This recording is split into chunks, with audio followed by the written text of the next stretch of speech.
Otep à tous, bien-aimés frères et sœurs. La Chine s'attaque à Big Pharma, l'industrie pharmaceutique américaine. L'un des secteurs les plus juteux, les plus riches aux États-Unis et disons même dans le monde. La Chine s'attaque à cette industrie. Comment? Depuis les années 1990, les Américains ont délocalisé les industries, les usines pharmaceutiques pour une main-d'œuvre moins chère en Chine.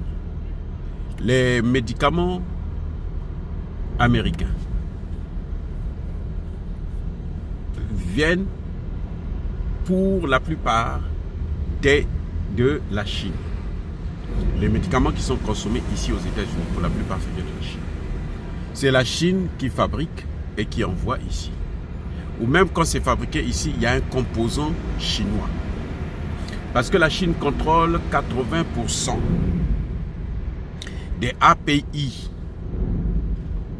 C'est un ingrédient qui est important dans la fabrication des médicaments et des différents traitements, notamment des maladies comme le cancer, le diabète, la tension, les vaccins et autres. Même les antibiotiques d'ailleurs. La Chine contrôle 80% de ce marché dans le monde.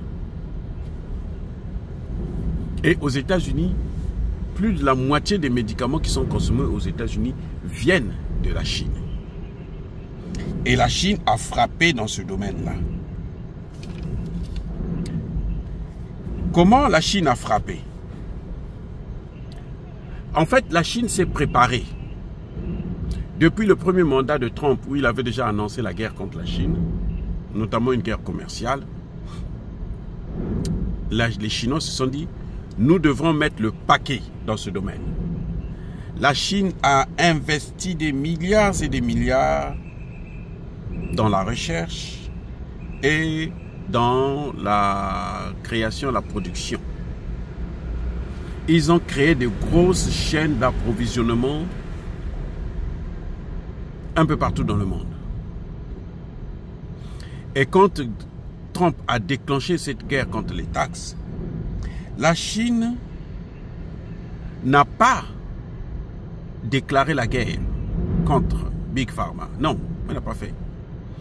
Mais la Chine a pris des lois en Chine qui petit à petit permet aux Chinois de mieux contrôler la production et l'exportation des médicaments. Donc ils ont pris le contrôle légal. Sur le papier, on ne peut rien leur reprocher. Sur le plan diplomatique, c'est tout à fait normal. On a seulement mis un peu des mesures qui retardent un peu l'approvisionnement. Et les conséquences sont dévastatrices. Je dis bien dévastatrices.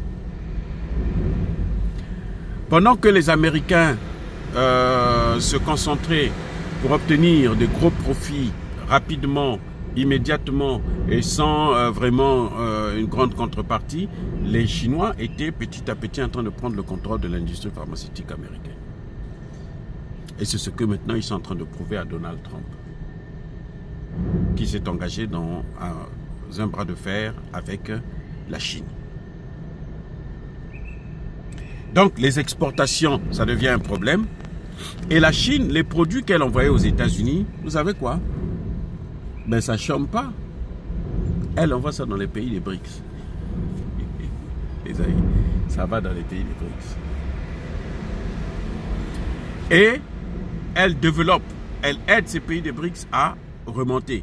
De telle sorte que, par exemple, ils se sont organisés pour que l'Afrique du Sud puisse s'occuper de l'industrie pharmaceutique en Afrique.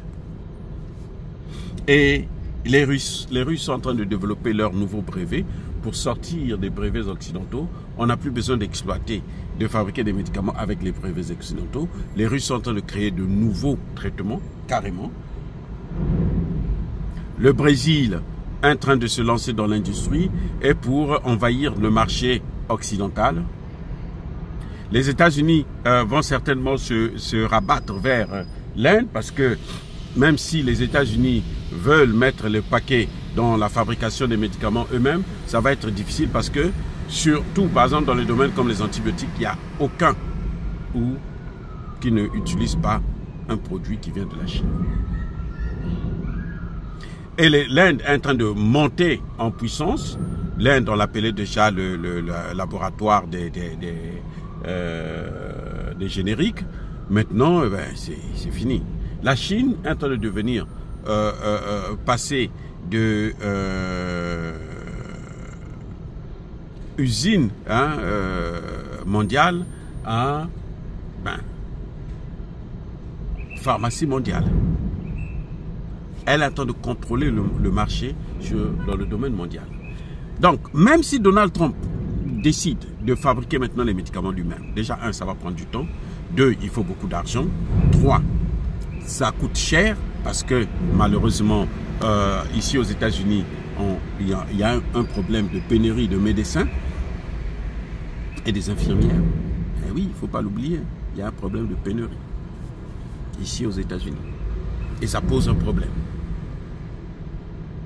Donc, il faut déjà trouver la main-d'œuvre bon marché, ce qui n'est pas possible. Les ingénieurs, les médecins américains coûtent très cher par rapport aux médecins chinois. Et donc, les produits vont coûter très cher par rapport aux produits chinois. Et ils vont les écouler où? Les États-Unis seuls ne peuvent pas consommer les produits américains. Il faut les écouler à l'étranger. Or, à l'étranger, il y a la Chine, il y a l'Inde, il y a le Brésil, il y a la Russie, il y a l'Afrique du Sud, il y a tous les pays du BRICS qui sont en train de développer leur industrie pharmaceutique en dehors du système de brevet occidental. Parce qu'ils sont en train de créer leur propre brevet pour les mêmes médicaments et créer carrément des nouveaux traitements. Les amis, ça dit que Donald Trump, avec les tarifs douaniers, a ouvert une boîte de Pandore en s'attaquant à la Chine. Et ça fait un effet boomerang qui aura des conséquences même dans l'économie américaine. Ça risque d'accélérer la récession aux États-Unis. C'est incroyable ce qui est en train de se passer. Les BRICS sont en train de monter en puissance.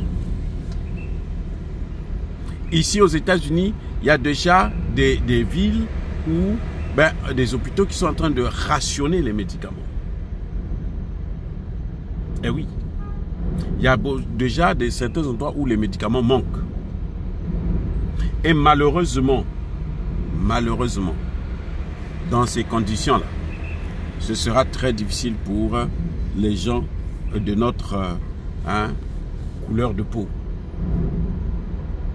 Parce que quand il y a un manque, on préfère privilégier les autres que nous. Donc, les Africains, prenez soin de votre santé. Ceux qui vivent aux États-Unis, prenez soin de votre santé. Les temps sont en train de devenir très, très, très durs. Si vous savez que ça peut vous entraîner vers le diabète, arrêtez. Ça peut vous entraîner vers la tension, arrêtez. Ça peut vous entraîner vers le cancer, arrêtez. Je dis bien si vous savez que ce que je fais là, ça peut me donner ceci, évitez ça. Parce que ça va devenir de plus en plus dur pour avoir les traitements adéquats. Et même les assurances auront de plus en plus du mal à assumer. Il y a des employeurs qui seront obligés de ne plus assurer leurs employés.